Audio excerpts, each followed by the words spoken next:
Congratulations. It is April 10th, 1912.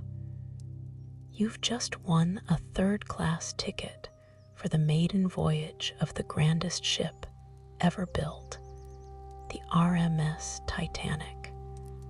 The good news: you are about to embark on a journey to a new life in America, aboard a floating palace, a technological marvel hailed as practically unsinkable. The bad news: the key word in that phrase is practically. Welcome aboard the ship of dreams, a dream that is about to get very, very cold and wet before we set sail on this particularly opulent voyage into historical catastrophe. Perhaps take a moment to hit subscribe if you enjoy falling asleep to tales of humanity's greatest achievements and its even greater failures. Drop a comment with where you are and what time it is. It's always a delight to see who's awake in the middle of the night, contemplating the finer points of early 20th century maritime safety regulations. Now dim your lights. Perhaps find a comfortable position on a surface that is not currently tilting at a 45-degree angle, and let's begin our journey. Fair warning: by the end of hour 1, you'll be grateful for modern engineering. By the end of hour 2, you'll want to hug an emergency exit sign. And by the end of hour 4, you'll understand that hubris is, and always has been, a far more dangerous iceberg than any block of frozen water. But we'll get there gently, very, very gently. Part 1, the unsinkable dream. Let's begin not in the water, but in the fire.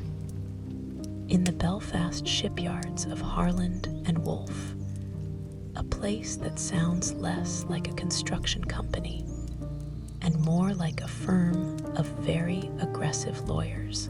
For 3 years, thousands of men have labored to bring a monster to life. The Titanic is not a ship. It is a statement. It is a declaration of humanity's absolute, unquestioned mastery over nature. It is the largest moving object ever created by man. It is as long as 3 football fields, as tall as an 11-story building. Its rudder alone is heavier than Christopher Columbus's entire ship. The marketing department of the White Star Line is not shy about this.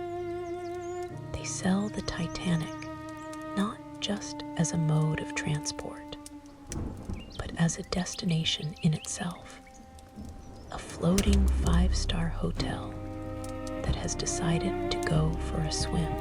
But their most effective marketing tool, the one that will echo with tragic irony for eternity, is the claim of its safety. The ship is built with 16 watertight compartments.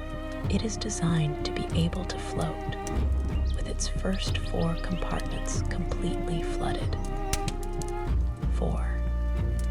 This is considered so ridiculously safe, so far beyond any conceivable accident, that one shipping journal famously declares it practically unsinkable.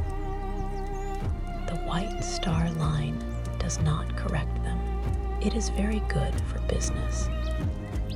This confidence in technology leads to a series of small, reasonable, and utterly catastrophic decisions.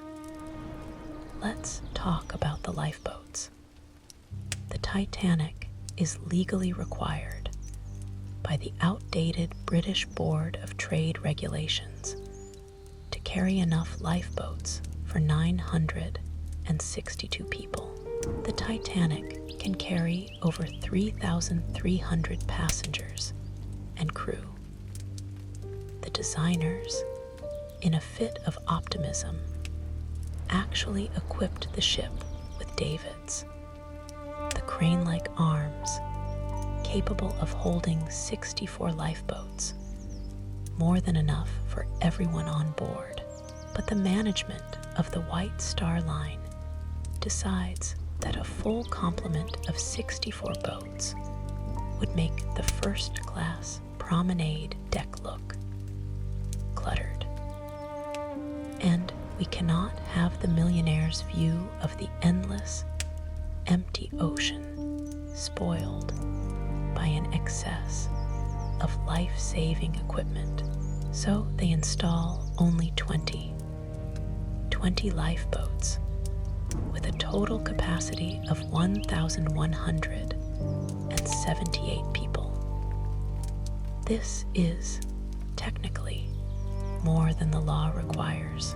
It is also enough for approximately 1/3 of the people on board at full capacity. This is not considered a design flaw. It is considered compliant with regulations. It is a beautiful, perfect, and legally defensible act of corporate negligence that will have profound consequences in a few short days. Now, let's talk about communications. The Titanic is equipped with the most powerful Marconi wireless telegraph on any ship in the world. It is a miracle of modern technology. It can send messages for hundreds of miles across the ocean. Its primary purpose, however, is not safety. Its primary purpose is to serve the first-class passengers. It is the world's most expensive and unreliable text messaging service.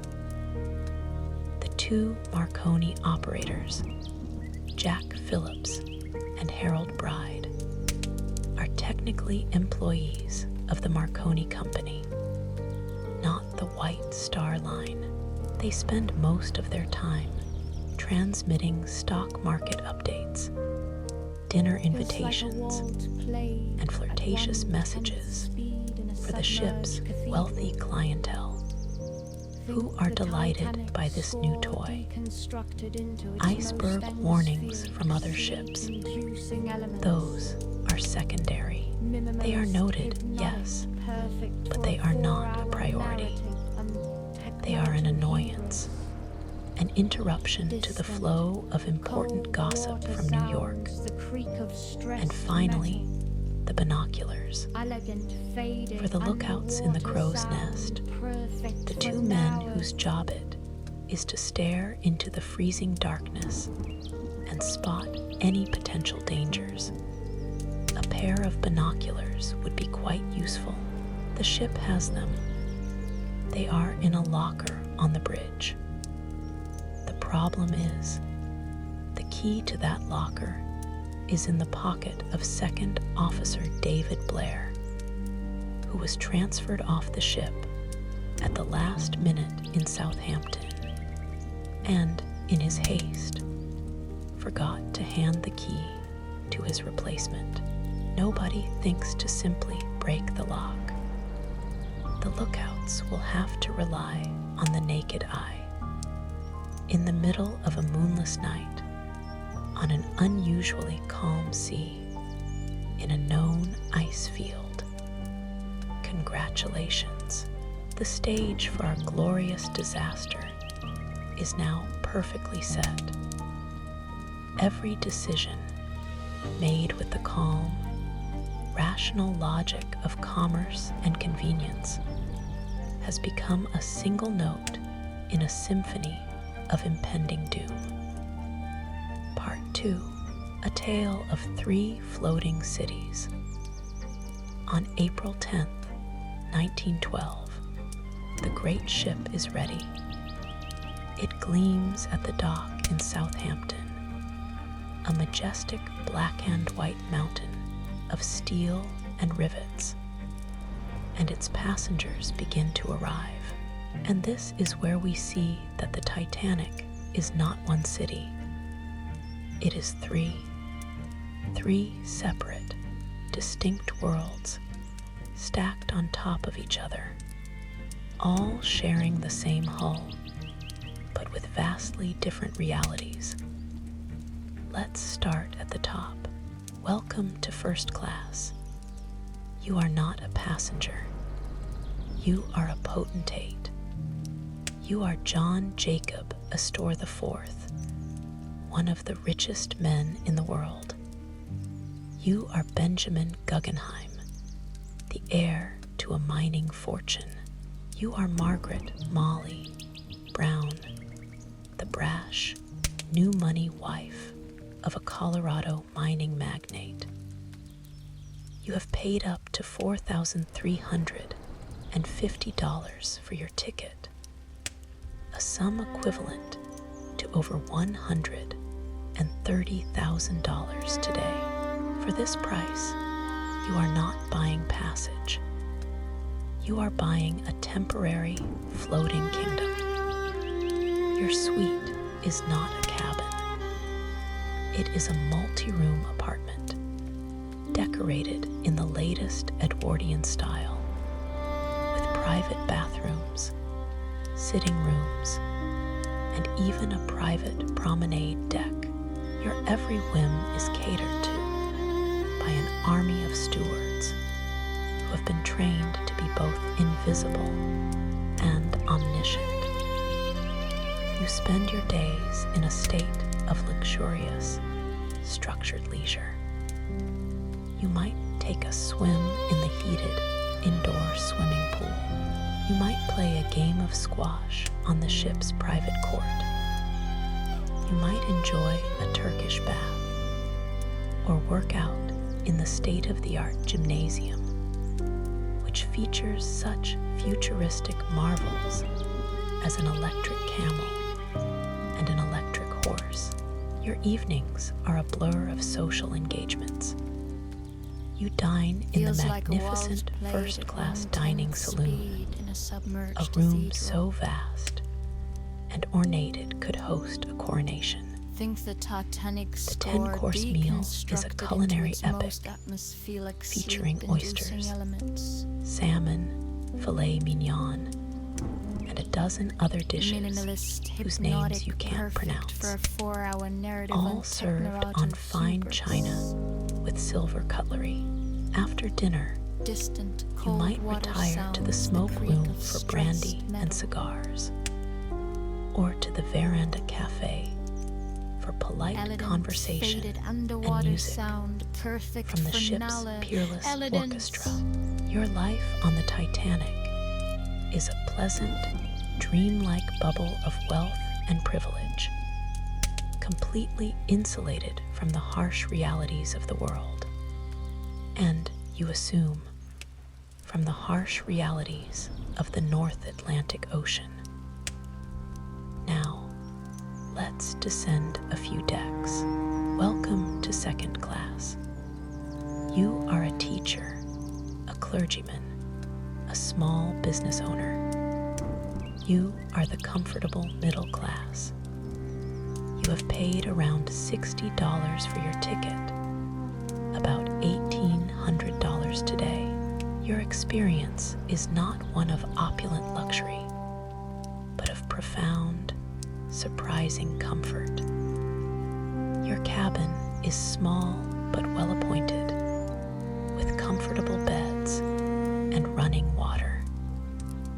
You eat in your own elegant dining saloon, your meals served by attentive stewards. You have your own library, your own smoke room, your own section of the promenade deck. You are, essentially, staying in a very nice, You look up at the first-class passengers with a mixture of aspiration and mild resentment. You look down at the third-class passengers, whom you never see, with a vague, unexamined sense of relief that you are not one of them. Now let's go down into the lower decks, into the noisy, crowded, vibrant heart of the ship. Welcome to third class, or steerage. You are an Irish farmer, a Swedish family, an Armenian refugee. You are one of the 700 souls packed into the bowels of the ship. You have scraped together every penny you own to pay for your $30 ticket, about $900 today. I think the Titanic You are not on vacation. into its most You are immigrating. Sleep, You are betting your entire life on a new start in America. minimalist, Your hypnotic, world perfect is a for different ship 4-hour narrative entirely. and technological sugars. Your cabin is a small, windowless room with 4, Cold water 6, sounds, the or creak even of 10 bunk stressed beds. matter. You share it with Ardent, strangers. fadent, The and walls water are sound, plain steel, perfect from all. painted white. There is one sink with cold water, and the bathrooms. For all 700 men and women in third class, there are two bathtubs. Total. Your section of the ship is located at the bow and the stern, the parts of the ship that feel the vibration of the engines and the motion of the waves most acutely. But your world is not one of quiet misery. It is loud, chaotic, and full of life. You eat your simple but hearty meals, stew, potatoes, fresh bread, in a large, noisy dining room with long communal tables. In the evenings, the third-class general room becomes a party. Someone brings out a fiddle, someone else a set of pipes. People dance jigs and reels. They sing the songs of their homelands. There is a sense of shared hope, of camaraderie. You are all in this together, on the verge of a new life. You look up at the distant, inaccessible upper decks, where the rich people live, not with resentment, but with the optimistic belief that in America, your children might one day be up there too. And finally, let's go deeper still, down into the belly of the beast, into the hot, dark, roaring guts of the Titanic. Welcome to the world of the crew, specifically to the Stokehold, the boiler rooms. You are a stoker, a Black Gang member. You are one of the 176 men whose job it is to feed the ship's 29 massive boilers. Your world is a man-made hell. The temperature is often over 120 degrees Fahrenheit. The air is a thick, choking cloud of coal dust that coats your lungs and turns your sweat to black mud.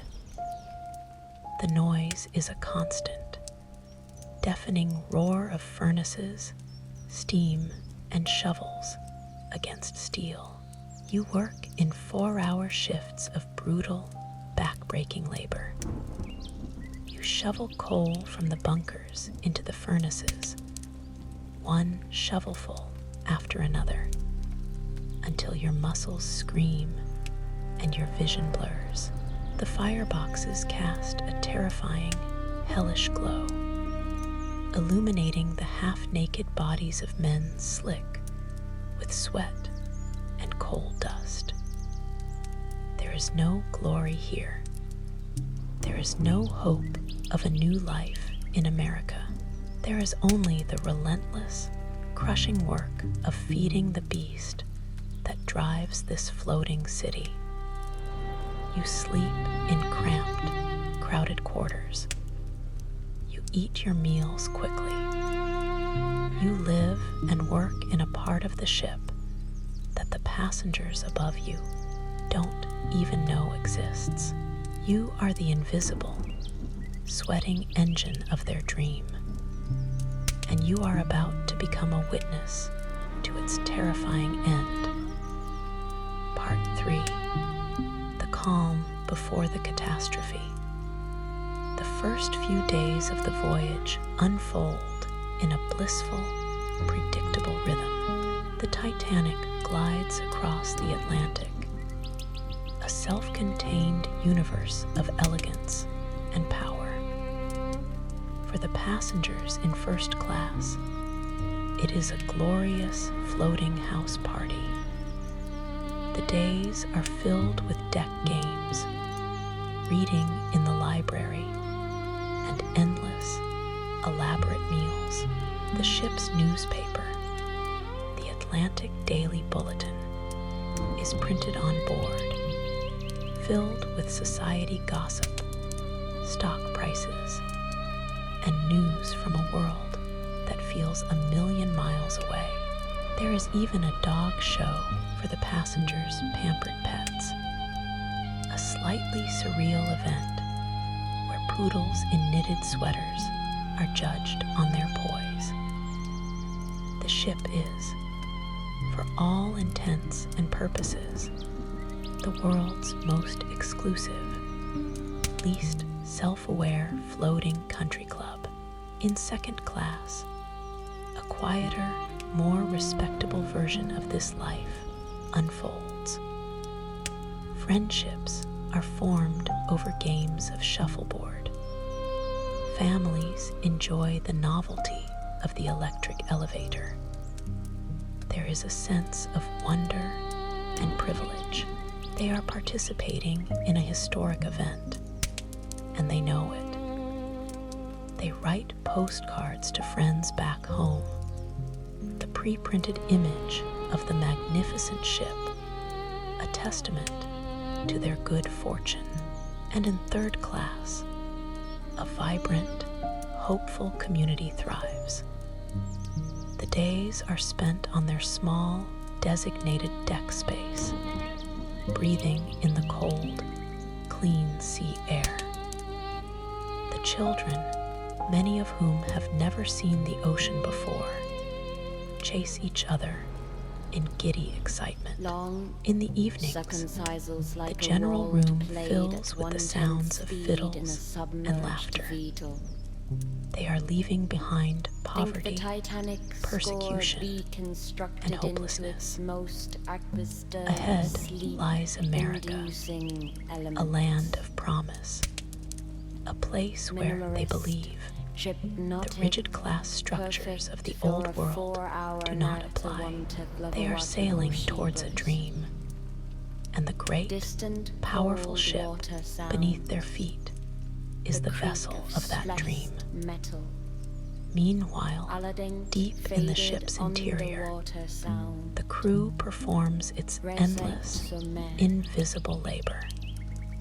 The stokers feed the furnaces. The stewards polish the silver. The chefs prepare thousands of meals a day. And in a small, noisy cabin on the boat deck, the two Marconi wireless operators, Jack Phillips and his junior, Harold Bride, are overwhelmed. The novelty of sending a marconigram from the middle of the ocean is a massive hit with the first-class passengers. A relentless stream of messages flows through their station. Greetings to family, instructions to stockbrokers, dinner plans. The operators work long, exhausting shifts, their ears ringing with the constant crackle and beep of Morse code. And amidst this flood of trivialities, other messages begin to arrive. Messages from other ships in the North Atlantic. They are not gossip, they are warnings. From SS Caronia, bergs, growlers, and field ice reported. From SS Baltic, Greek steamer reports passing icebergs and large quantities of field ice. From SS America, past 2 large icebergs. These messages are received. Some are passed to the bridge. Some are not. The operators are tired. They are under pressure to clear the backlog of passenger messages. An ice warning is not a command. It is information, and on a ship that is practically unsinkable. Information about ice is noted, but it does not create alarm. Captain Edward Smith, a veteran of the White Star Line on his final voyage before retirement, is aware of the ice. He makes a slight adjustment to the ship's course, shifting it a few miles south. But he does not slow down. The Titanic is making excellent time. There is pressure, both from the company and from the passengers, to arrive in New York ahead of schedule, to make a grand, triumphant entrance. And so, the great ship continues to race through the darkness at over 22 knots. Its immense steel hull, a 3-block-long arrow aimed at the heart of a known ice field. The night of April 14th is strange. The air is bitterly cold, but the sea is unnaturally, eerily calm. There is no wind. The surface of the ocean is like a vast, polished sheet of black glass. There is no moon, only a sky brilliant with stars. This profound calm, which seems so peaceful, is a deadly trap. On a normal night, the waves would break against the base of an iceberg, creating a line of white foam that could be seen from miles away. But tonight, on this flat, black sea, the iceberg is a ghost. It is a darker shape in the darkness, almost invisible until it is too late. In the crow's nest, 100 feet above the deck, 2 lookouts, Frederick Fleet and Reginald Lee, are straining their eyes against the darkness. They are freezing.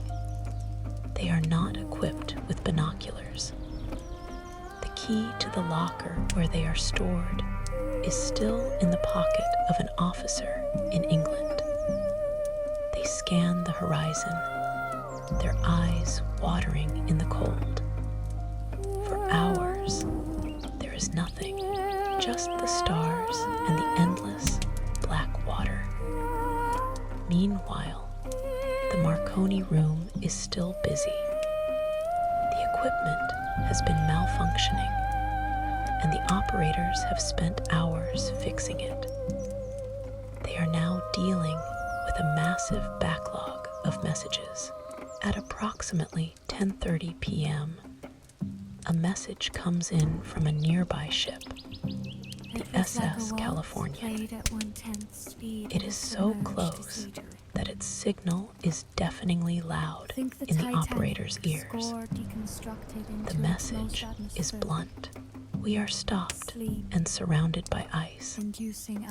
This is the most critical warning of the entire night. It is not a report of distant icebergs. It is a declaration that the ship is in a minefield of ice. Right now, Jack Phillips, the senior operator, exhausted and irritable, does not even write it down. The Californian's loud signal is interfering with his attempts to send passenger messages to the station at Cape Race, Newfoundland. He cuts off the warning with a reply that will become infamous for its tragic arrogance. Shut up, shut up. I am busy. I am working Cape Race. The operator on the Californian, stunned by the rude dismissal, listens for a few more minutes, then simply turns off his equipment and goes to bed. The one ship that knows the full extent of the danger, the one ship that is close enough to see the Titanic with its own eyes, has just been silenced. An hour passes. It is 11:39 p.m. In the first class smoke room, the last of the high-stakes card games is winding down. In third class, the party is over, and families are asleep in their cramped bunks. In the Stokehold, the night shift is feeding the roaring furnaces, and in the crow's nest, Frederick Fleet sees it. A shape, a dark mass, darker than the sea, dead ahead. It is small at first, then it grows, impossibly, terrifyingly fast. It is not a ship. It is a mountain of ice. He strikes the lookout bell 3 times. The sharp, frantic clang is the sound of a dream ending. He picks up the telephone that connects directly to the bridge. "Are you there?" a voice answers. Fleet's words are a panicked shout. Iceberg right ahead. On the bridge, 6th Officer Moody receives the call. He relays the message to 1st Officer Murdoch, who is in command. Murdoch's training takes over. He acts instantly, hard a starboard. He orders the helmsman, turning the ship to the left. Full astern, he signals to the engine room, attempting to reverse the great ship's massive propellers. These are the textbook maneuvers. They are also, tragically, the wrong ones. Reversing the engines robs the rudder of the water pressure. It needs to turn the ship quickly. And by turning, Murdoch exposes the long, vulnerable side of the ship to the danger, instead of meeting it head-on. For 37 agonizing seconds, the great ship seems to hang in time. It turns slowly, ponderously, like a sleepy giant. It is not enough. There is a sound, a low, grinding, rumbling shudder that runs the length of the hull. It is not a loud, violent crash. It is a subtle, almost gentle vibration. On the upper decks, most passengers barely notice it. Some in first class, woken from their sleep, think a strange wave has hit the ship. A few, playing on the deck, see the Iceberg glide past, a majestic, ghostly mountain of ancient ice. They laugh. They watch as chunks of ice, scraped from the berg, fall onto the forward well deck. They pick them up, treating it as a novelty, a strange souvenir from their uneventful journey. They have no idea that they have just witnessed their own death sentence. Down below, in the boiler rooms and the third-class cabins, the story is very different. The sound is a deafening roar, a screech of tearing metal. Water, not a trickle, but a solid, black, freezing torrent, explodes into the ship. In Boiler Room 6, the wall buckles inward, and the North Atlantic pours in. The stokers, who moments before were sweating in 100-degree heat, are now standing in waist-deep water that is 28 degrees Fahrenheit. Captain Smith rushes to the bridge.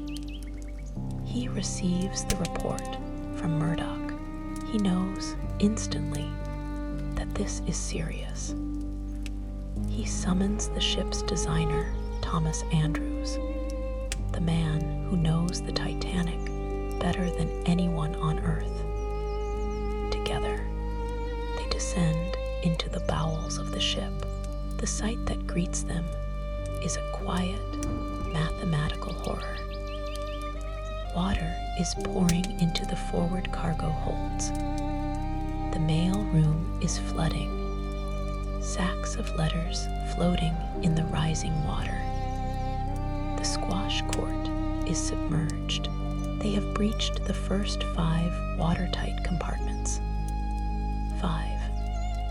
Andrews, his face pale, does the quick, terrible calculation in his head. The ship was designed to float, with its first 4 compartments flooded. Not 5, with 5 compartments full. The bow will be pulled down so far that the water will spill over the top of the watertight bulkheads, which, in another fatal design choice, do not extend all the way to the top deck and flood the next compartment, and then the next, and then the next.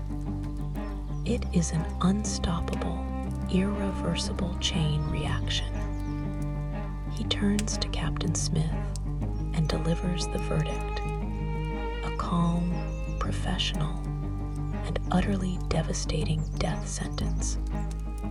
The ship has an hour, he says, maybe 2. Congratulations. You have just hit an iceberg. Your practically unsinkable ship is now on a very tight, non-negotiable schedule to become a submarine. The dream is over. The nightmare has begun, and the 1,178 available spaces on the lifeboats are about to become the most valuable real estate on the planet. Part 4. The Elegant Drowning. For the first hour, there is no panic. There is only a strange, surreal confusion. On the upper decks, stewards move calmly through the opulent hallways, knocking on doors. "Begging your pardon, sir," they say, "but the captain has asked that you put on your life belts and assemble on the boat deck." The request is met not with fear, but with annoyance. It is after midnight. It is freezing cold outside, and the ship seems perfectly fine. The lights are on. The orchestra has started playing cheerful ragtime music in the first-class lounge. The idea that this magnificent, solid, unsinkable city could actually be in danger is not just frightening, it is absurd. Many passengers, wrapped in their expensive coats over their pajamas, treat it as a curious, unscheduled drill. They joke with each other. They order drinks. John Jacob Astor, when asked if the situation is serious, famously quips, "We are safer here than in a small boat." He is not being arrogant. He is being perfectly logical. How could a tiny wooden lifeboat be safer than this 3-block-long fortress of steel? But down in the lower decks, the logic is very different. In third class, there is no polite knocking on doors. There is only the rising, icy water. Families in the forward cabins are woken not by stewards, but by the cold Atlantic swirling around their ankles. The confusion here is mixed with a growing, primal fear. Stewards, following orders that are unclear and contradictory, try to keep the third-class passengers below decks, away from the boat deck. Gates are locked. Passageways are blocked. The official reason is to prevent panic and overcrowding on the upper decks. The unofficial result is that hundreds of men, women, and children are trapped in a slowly flooding labyrinth with no clear instructions and no idea where to go. On the boat deck, the chaos begins, but it is a quiet, orderly chaos. The crew, many of whom have never participated in a lifeboat drill, struggle to uncover the boats and swing them out over the side of the ship. There is no public address system. The officers shout orders through megaphones, their voices barely audible over the sound of steam being vented from the funnels. A deafening, terrifying roar that sounds like the ship itself is screaming. And then comes the most infamous, most tragic order of the night. Women and children first. This is not an official maritime law. It is a Victorian ideal of chivalry, a code of conduct for gentlemen. On the Titanic, it is interpreted in two fatally different ways. Second Officer Lidler, in charge of the lifeboats on the port side, interprets it as women and children only. He refuses to let men into his boats, even when there are empty seats. He will lower lifeboats with only a dozen women in them, boats designed to hold 65, while hundreds of men stand on the deck, watching them go. On the starboard side, First Officer Murdoch has a more practical interpretation. Women and children first, and then any men if there is room. This difference in interpretation, this simple accident of which side of the ship you are on, will mean the difference between life and death for dozens of men. The loading of the first lifeboat is a scene of tragic, almost comical absurdity. Lifeboat number 7 is lowered at 12:45 a.m., a full hour after the collision. It is designed to hold 65 people. It leaves with 28. Why? Because the passengers do not want to get in. It is a 100-foot drop to the black, icy water. The great ship beneath them still feels solid and safe. The tiny boat looks flimsy and dangerous. They have to be coaxed, almost forced, to leave the safety of the sinking ship. As the night wears on and the ship's forward tilt becomes more pronounced, the urgency changes. The polite requests become desperate pleas, but the pattern of underfilled boats continues. Lifeboat number 1, a small emergency cutter designed for 40, is launched with only 12 people on board, 7 of whom are crew members.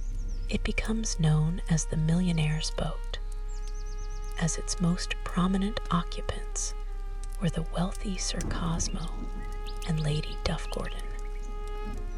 Meanwhile, the orchestra, led by the heroic Wallace Hartley, continues to play. They move from the lounge out onto the boat deck, their cheerful music a surreal and gallant counterpoint to the rising chaos. They are not playing to calm the passengers.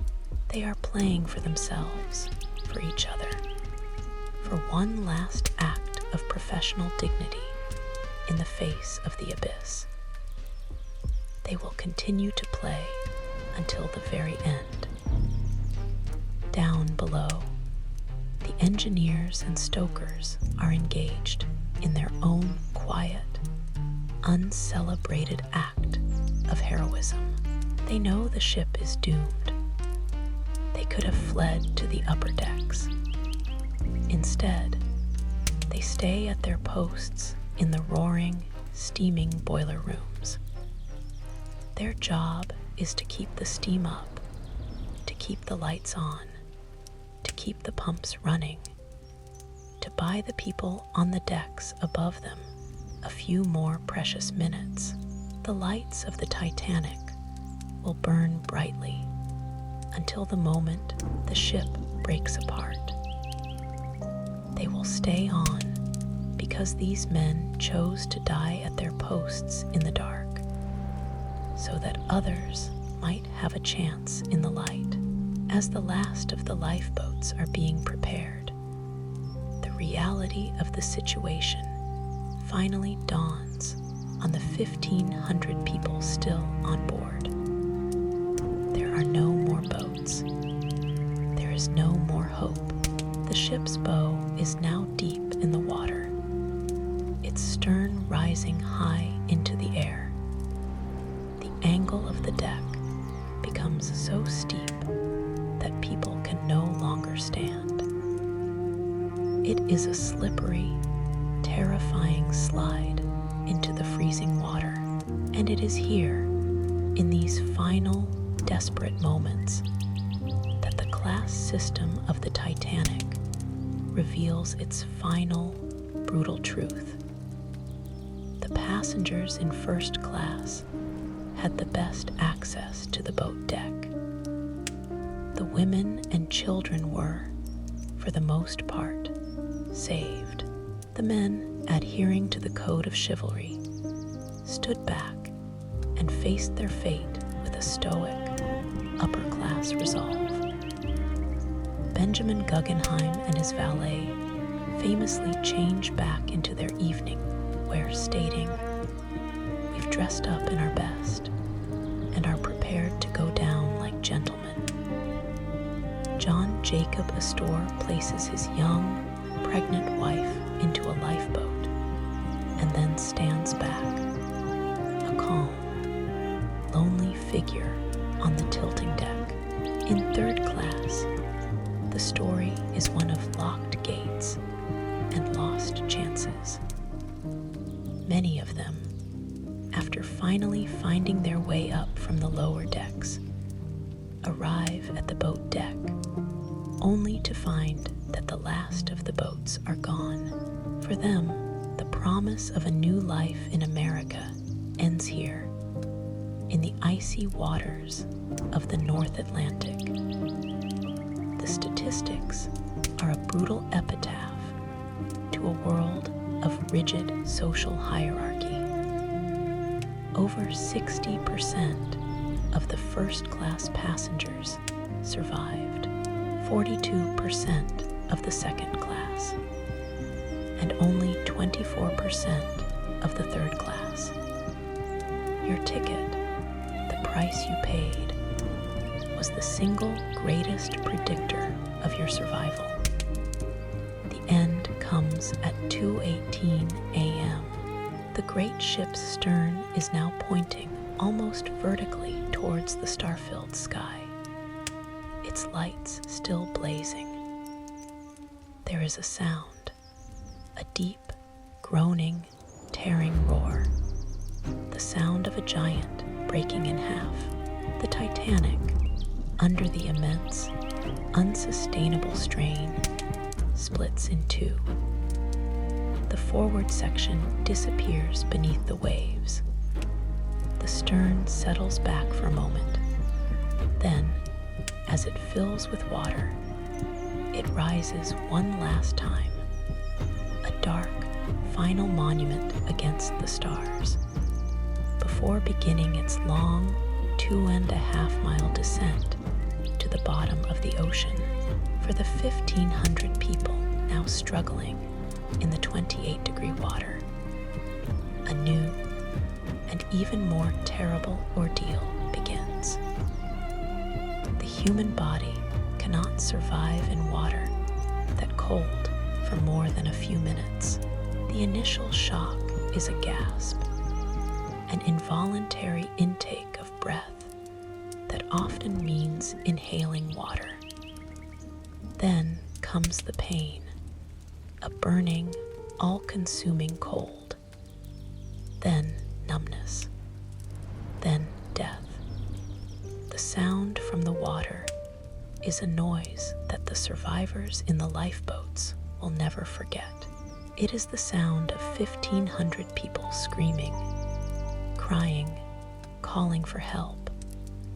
A single, unified, human roar of terror and agony that echoes across the silent, black ocean. In the lifeboats, a terrible debate takes place. Do they go back? Do they risk being swamped by the desperate, drowning masses to try and save a few? Most of the boats, under the command of their terrified crewmen, do not. They row away from the sound, their occupants listening to the screams fade behind them.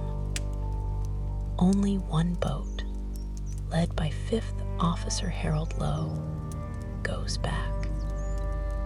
After gathering several boats together and transferring passengers, he returns to the site of the sinking, but by then it is too late. The great, terrible noise has faded to a low, moaning whimper. They pull 4 men from the water. One dies within the hour. The rest of the 1,500 are gone, their voices silenced by the cold. The survivors in the 20 lifeboats, a scattered, traumatized flotilla, now face a long, cold night. They drift on the black, glassy sea, surrounded by the ghosts of those they left behind, waiting for a dawn they are not sure will come. Part 5, the aftermath and the dream's end. For 2 agonizing hours, the survivors wait in the darkness. The cold is relentless. They huddle together for warmth in the crowded, open boats. Their fine evening wear and sturdy wool coats now soaked with sea spray, offering little protection. They are surrounded by a surreal and silent landscape of ice. The great iceberg that started it all is still visible. A ghostly mountain floating serenely under the stars, indifferent to the human catastrophe it has caused. Then on the horizon, a light. At first, it is just a faint star, barely distinguishable from the others, but it grows brighter. It is a ship. It is the RMS Carpathia, a Cunard liner that had been 58 miles away when the Titanic's distress calls were first sent out. Its Marconi operator, Harold Cottam, had been about to go to bed when he decided to listen in one last time, a decision that would make him a hero. Upon hearing the Titanic's desperate call, the captain of the Carpathia, Arthur Rostron, had turned his ship around and ordered it to race at its absolute maximum speed through the same treacherous ice field. A brave and dangerous gamble. The arrival of the Carpathia at around 4 in the morning is not a moment of triumphant rescue. It is a slow, grim, and heartbreaking process. The survivors, many of them suffering from frostbite and shock, must be hoisted one by one up the side of the larger ship in makeshift slings and chairs. The bodies of the dead are left in the lifeboats. As the sun rises, it illuminates a scene of profound desolation. 20 lifeboats, some nearly empty, some packed with shivering survivors, floating on a calm sea littered with the debris of a lost world.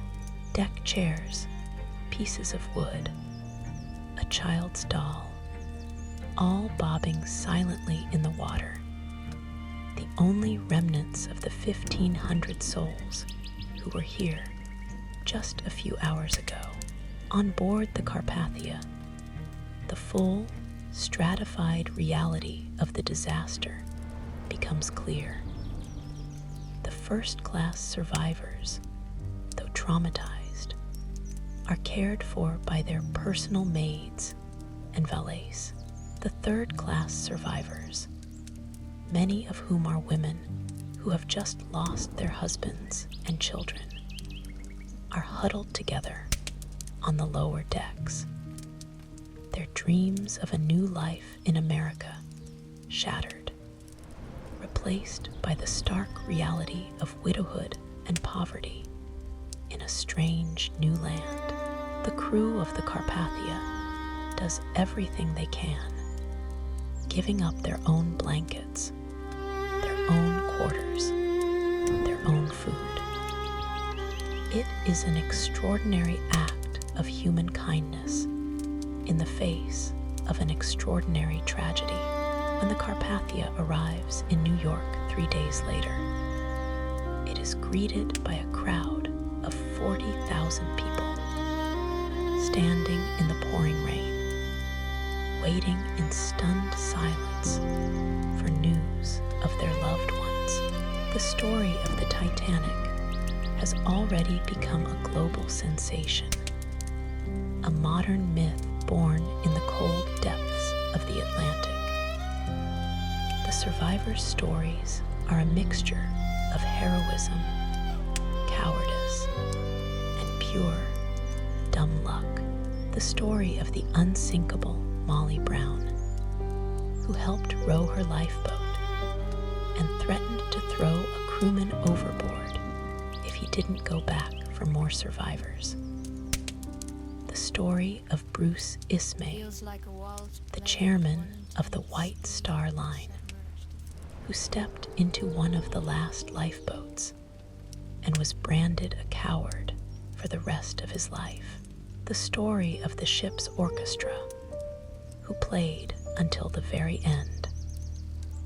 The inquiries that follow, both in America and in Britain, attempt to make sense of the senseless. They reveal the litany of failures, the ignored ice warnings, the insufficient lifeboats, the lack of binoculars, the calm sea that hid the danger, the speed of the ship. The result is a complete overhaul of maritime safety regulations. Never again will a ship be allowed to sail without enough lifeboats for every single person on board. never again will a ship's wireless be operated as a private messaging service for the rich. A 24-hour radio watch becomes mandatory on all passenger vessels. An international ice patrol is established to monitor the shipping lanes of the North Atlantic. The legacy of the Titanic is written in the laws of the sea, a legacy paid for with the lives of 1,500 people. But the story of the Titanic is more than just a story of a shipwreck. It is the story of the end of an era. The Titanic was the perfect symbol of its time. A world of rigid class structures, of unwavering faith in technology, of a kind of gilded, arrogant confidence in humanity's mastery over nature. It was the world of the Edwardian Age, an era that believed in progress, in order, in the fundamental rightness of its own existence. And in the space of 2 hours and 40 minutes, on a cold April night, that world was shattered. The sinking of the Titanic was a brutal, shocking reminder that for all our technology, for all our wealth, for all our confidence, we are still profoundly, terrifyingly vulnerable. It was a preview, a dress rehearsal for the even greater catastrophe that would engulf the world just 2 years later with the outbreak of the First World War. The dream of the 19th century died with the Titanic. The 20th century, the century of chaos and uncertainty, had truly begun. Let's take a final moment. Look around your room. You are surrounded by the legacy of that night. The smoke detector on your ceiling, the fire extinguisher in your kitchen, the emergency exit signs in public buildings. The very concept of safety first that governs so much of our modern world is a direct descendant of the lessons learned from the Titanic. We live in a world that is, in countless small ways, safer because of the mistakes made on that voyage. The people who boarded the Titanic in 1912 were not so different from us. They were hopeful, they were ambitious, they were in love, they were afraid. They believed in the systems that were supposed to protect them. They believed in the experts who told them they were safe. And they were betrayed by that belief. Their story is not a dusty piece of history. It is a cautionary tale, a timeless fable about the dangers of hubris and the unpredictable, unforgiving nature of reality. So as you drift off to sleep tonight, in your warm, safe, and almost certainly landlocked bed, spare a thought for the passengers and crew of the RMS Titanic, for John Jacob Astor, who went down like a gentleman, for the third-class families who lost everything, for the stokers who died in the dark to keep the lights on, for the orchestra that played on. They are not just characters in a movie. They were real people with real lives who were caught in a perfect storm of human error and natural indifference. Their magnificent ship, the practically unsinkable Dream, now lies 2.5 miles beneath the surface of the ocean, a silent, ghostly monument to a world that is gone forever. The story is ending now. Your eyes are heavy. The cold, dark waters of the North Atlantic are fading into the peaceful darkness of your room. And with that thought, you can drift off to sleep, grateful for modern safety regulations, grateful for wireless communication that prioritizes distress calls over dinner invitations, and grateful for the simple, profound luxury of knowing that the vessel carrying you through the night, your home, your bed, is not racing at full speed through an ice field. Good night, sleep peacefully. You've earned it. You didn't have to fight for a spot on a lifeboat. You just had to listen to a story about it. And that is so much easier. Be grateful for easy. Sleep, dream, wake up on solid ground. The end.